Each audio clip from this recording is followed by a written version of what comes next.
una breve premessa. Avendo girato in lungo e largo la Sicilia, un giorno mi capitò di arrivare a Gratteri e qualcuno mi parlò di un poeta famoso, un poeta magonita, proprio nativo di Gratteri. Cosicché scrissi questa poesia, proprio in omaggio a questo poeta. Allo poeta madonita.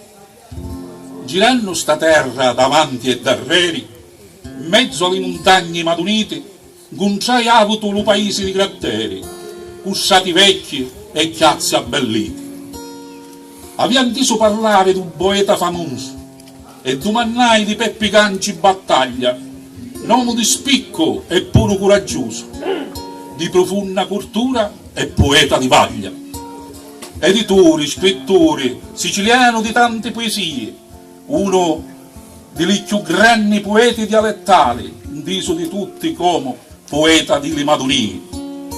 Una sensibilità d'animo eccezionale, tanto che amava passare i mesi estivi dalla casa paterna vicino alla Chisuzza, che ci ricordava l'umberno con la neve, una casa donde scrivia una buona armuzza, donde nascero i suoi canti più belli, le liriche chine di dolore e di nostalgia, con la compagnia delle cicale e delle griglie, e la musa era quiddo come una magia. Tante dolura e tragedia appi la sua vita, tanto che lo poeta si capiva alla malinconia, perché la felicità ci dava solo tila e mai sita.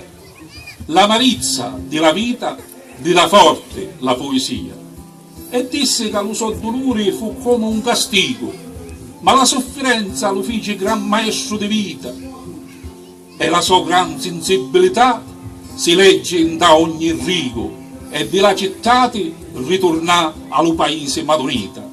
Le montagne, le pecorara e pure le pigiana, chini di semplicità furono la sua linfa vitale, e venne acclamato di tutta la gente paesana per tanta attività culturale, letterale e teatrale.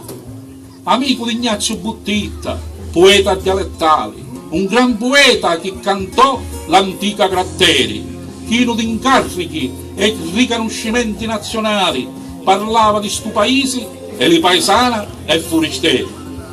Un paese che trasmette a tutti tante emozioni, e quanti vogliono godere di sta grande meraviglia che fa cantare e ispira a tutte suggestioni, come fece con il poeta Peppi Canci Battaglia. Grazie. Complimenti. Adesso